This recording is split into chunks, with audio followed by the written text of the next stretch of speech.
So I'm a little bit biased because I introduced him and he just got off stage, but Howard Yu's comments about a future-ready organization really resonate with me and with Delta. And for us, what that means, it's not just following through on the day-to-day, it's being ready for the unexpected. And Howard defines that as a company that gains and sustains the competitive advantage in a rapidly changing technological world.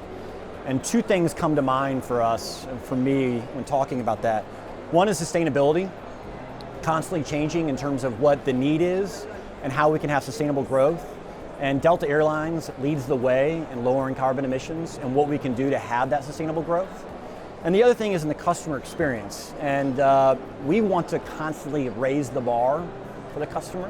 And that's what we're doing to really elevate the bar for customer experience and constantly redo it. And Howard says a good company, a future-ready organization, they don't react to change, they shape it. And I feel like that's what we're doing with both of those.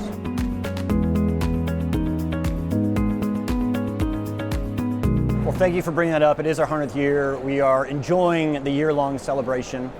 But when I think of our tradition, I think about our culture. And our culture is our people. Before I worked at Delta, I was a customer, and I felt that Delta difference, that Delta spirit. Now that I work there, I really experience it. And it's led by the people, and it's passed down by our senior employees on down. And it's this intangible secret sauce that keeps us all connected and how to elevate our game. At the same time, as I mentioned previously, we're looking forward for ways that we can be innovative.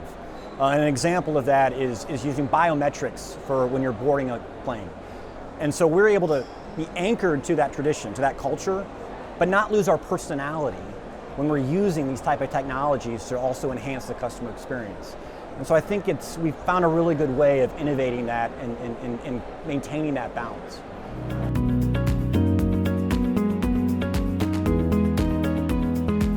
Well, I gotta tell you, I'm learning a lot here at the Leadership Forum. There's new terms being thrown around like sapien, which I confess I didn't know, but really learning what that means in terms of what it means to not just be a leader that handles basic traditional management skills, but how do you adapt in a constantly changing world? How do you be a leader not on what we like to call blue sky days, because bad weather comes as well, and how do you adapt during those hard times? And for me, what's been validating about this experience being part of this forum is thinking back to how Delta has navigated very, very tough times. You know, there's 9/11, there was Chapter 11, there was the financial crisis, nothing compared to what happened during COVID-19 and the way our leadership team handled that crisis. As an employee, it was a constant calming presence from above. And this whole experience of being part of this forum has been inspirational, but quite validating in terms of the way we are going with Delta Airlines.